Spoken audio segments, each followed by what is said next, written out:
कुछ भी बिकता है। बायोस्टिमुलेंट के नाम पर, जैव उत्तेजक के नाम पर 30,000 चीजें, दवाइयां बिक रही थी। 30,000 दवाइयां। अब किसान को पता ही नहीं कि इनका फायदा है कि नहीं। डीलर ने कहा कि ये डाल लो, ले जाओ, फसल बहुत बढ़िया हो जाएगी। और कई बार ये भी कह दिया कि 1 बोरी 2 बोरी डीएपी चाहिए तो ये 2 बोतल ये ले जाओ। किसान ले गया, फायदा हुआ कि नहीं? कई जगह पेस्टिसाइड डालने से फसल और खराब हो गई, क्योंकि वो पेस्टिसाइड घटिया था। किसान तबाह और बर्बाद हो गया। लाइफ में देखने का क्या मतलब है? लाइफ में देखने का मतलब है हम अपने सिस्टम को इतना मजबूत बनाएं कि घटिया बनाने वाले के खिलाफ कठोरतम कार्रवाई कर दें। ये बायोस्टिमुलेंट के बारे में हर साल 1-1 साल बढ़ता जाता था कि चलो कोई प्रोटोकॉल है तो अगले साल बनाएंगे, उसके 1 साल बाद देखेंगे, तब तक बेचने दो।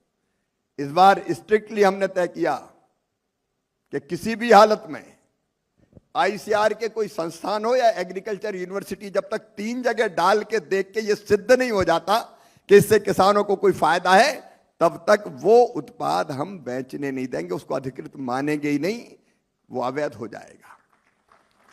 और आप आश्चर्य करोगे, कई तो सामने आई नहीं जब ये कहा कि ये प्रोटोकॉल है। अच्छा, जुगाड़ में थे कि इधर से उधर से कहीं से हो जाए। सिफारिशें बहुत आई कि साहब और 1 आध साल बढ़ा दो। हमने तय किया किसी भी कीमत पर नहीं, जब तक वैज्ञानिक रूप से सिद्ध नहीं हो जाता कि इसको डालने का कोई फायदा है, तब तक नहीं बेचने देंगे। तो हजारों तो आई नहीं, 22,000 30,000 में से आई नहीं। ये प्रयोग करवाने के डाल के देखें किसी एग्रीकल्चर यूनिवर्सिटी आईसीआर के पास। और जो 8,000 आए उसमें से भी अब तक जो जांच हुई 642 के आसपास ऐसे पाए गए जिनको डालने से फायदा है।